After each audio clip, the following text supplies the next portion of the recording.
Look at all those chickens. What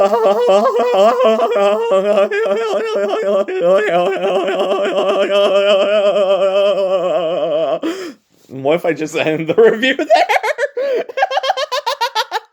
That's all you need to know from Nomadland, or as I like to call it, Madland, Badland. Oh, this movie was unhinged in the worst way. This movie was just Frances McDormand finally being herself for once. And I don't mean that in a good way. I mean, like, the real Frances McDormand kind of low key scares me. Like, I'm gonna put a link in the description for her Oscar speech where like you can see just how peculiar she is. I mean, I kind of feel bad for her cuz she's just a very awkward person and like uh I think she's just socially awkward is the thing and she has trouble like trying to say what she wants to say. Like she needs someone to write for her which makes her Oscar speech so like ridiculously awkward and confusing. Just let me say these two words and it'll mean everything. It's like the answer to the mean of life. Inclusion rider. Everyone's like, what? What's that mean? Did she say writer or rider? I don't know.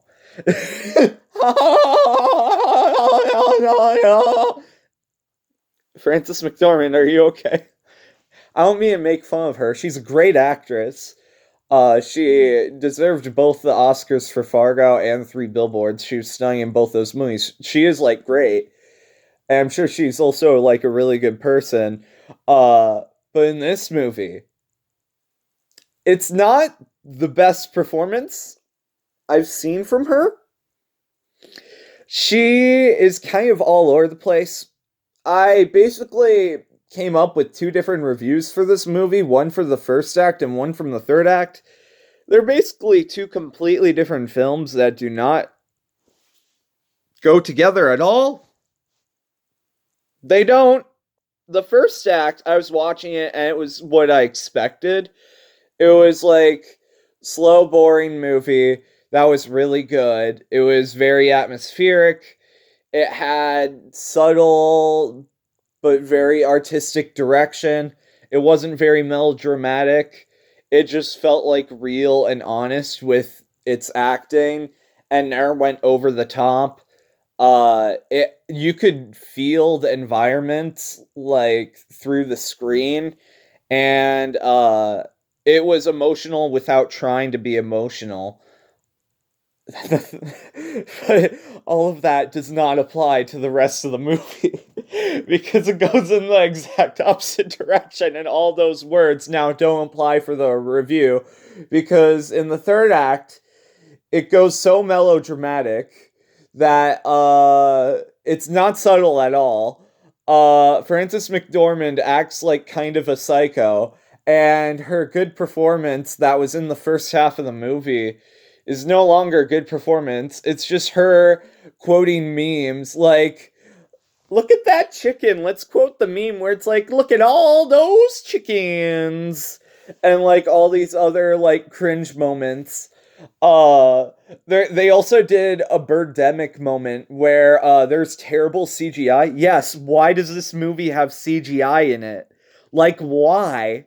How? Why did what? What? They did these terrible like CGI birds and it's supposed to be an emotional scene where she's like my husband is here with me. We're doing the ending from Chronicle where it's like I'm bringing this camera and the camera is supposed to be my husband who is dead. That's not a spoiler by the way.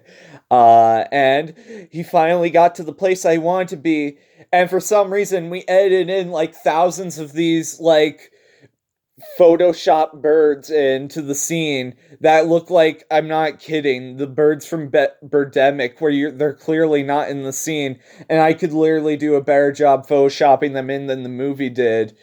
And this is Fox Searchlight we're talking about and they put it on Hulu. That's how I watched it today. I mean, this was a movie that I was prepared to give a good review for. I was like, finally, a movie that actually warranted the good reviews it had. Sure, it wasn't the 10 out of 10 reviews that everyone said it was that got like the 100% from critics. But at least this one even slightly warranted it, I was thinking in the first act. But then no, the critics always lie, apparently. So I'm guessing Juice and the Black Messiah is gonna be actually trash because every single time the critics have lied. And even though Juice and the Black Messiah looks good, I'm extremely skeptical because the critics have been giving it like 100% and like 9 out of 10, which, since it tackles race and stuff, and for some reason, even though we agree on it being good, that means it has to be terrible. I don't understand. I don't understand why we can't have nice things. I don't get it. This movie needed an editor that like cut out not only like some of the more boring stuff, which I get, it's a slice of life movie. The boring stuff kind of has to be there, but there's like legitimately terrible stuff in here. If you gave it a 0 out of 10, I would understand. And at the beginning, I was like, if you gave it a 10 out of 10, I would understand. Literally anywhere on the scale, I would completely understand. What is this? What is this? Why? Why? I'm so confused. Why is this a thing that happened? That was made like this? That people were like, 10 out of 10, 10 out of 10. No one saw any problems with this. How am I the only one that saw problems with this? No one found this an unintentional comedy. Really? That shocks me. Like, it tried to redeem itself, like, at the very, very end, like, the last 5 minutes, when it finally got back to, like, the stuff in the trailers. But once you depart from the stuff in the trailers in the third act, oh boy, there's a reason why they didn't show that stuff in the trailers. Because it's bad. It's terrible. Oh my gosh. Like, I've never seen a movie go so frustratingly sliding scale from like 0 to 10 out of 10 so rapidly throughout the entire movie that I can't pinpoint exactly what I want to give it out of 10. I was originally going to give it an 8.5 out of 10 from the first act, and then there was like legitimate 4 out of 10 moments in the movie, like long stretches of 4 out of 10. So, if the first act was above average, and the third act was below average, and the middle act was kind of just average, I think I'll just give it the average rating of like 7.5 out of 10. To say that it's a disappointment is kind of an understatement, but I'm more so just baffled and confused than anything else. But Frances McDormand and all the other actors in the cast did do a fairly good job of seeming just like normal people and not overacting it. But if you want to see a movie that does this better, try Never, Rarely, Sometimes, Always. When people were hailing that as like the best movie of the year, I more wholeheartedly agreed with that. Because that one had more genuine acting and never went melodramatic. Like, people were just acting more deadpan in that one without going, like, over the top and flailing themselves everywhere to, like, get an Oscar and, like, crying. There weren't any scenes like that in the movie. It was just people acting like how people act in real life. And I do like the best performances in the movie are from the legitimate nomads like in real life, not the actors that they got. Like, you could tell the difference between the actors and the not actors, because weirdly the not actors were better actors than the actual actors, because the actors got like flamboyantly emotional in the third act of the movie, apart from one nomad who, I don't know if it was really a true story at the very end of him getting emotional, but that was the only time where like it didn't feel like it was forced when it was trying to go emotional. The piano score is lovely, but paired with like some of the scenes feels a little bit manipulative towards the end.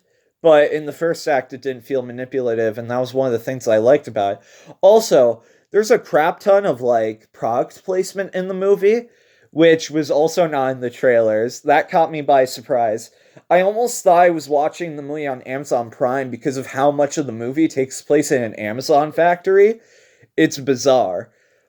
Also, there were like so many other brands that appeared in the movie. Like, I forget if it was like a Target or something, but there was like a lot of other just like weird product placements in the movie. And once again, it's supposed to take place in like real life and, kind of be boring because of it. But, I just wish that was a bit more entertaining in a genuine, like actually good way, and a little, let's just say, less entertaining in a so bad it's good way. Like Frances McDormand doing her scary psychopath laugh while chasing chickens in a farm like she's got a mental disability quoting memes. Like, how is this the best picture of 2021? Why? What? Okay, I give it a 7.5 out of 10.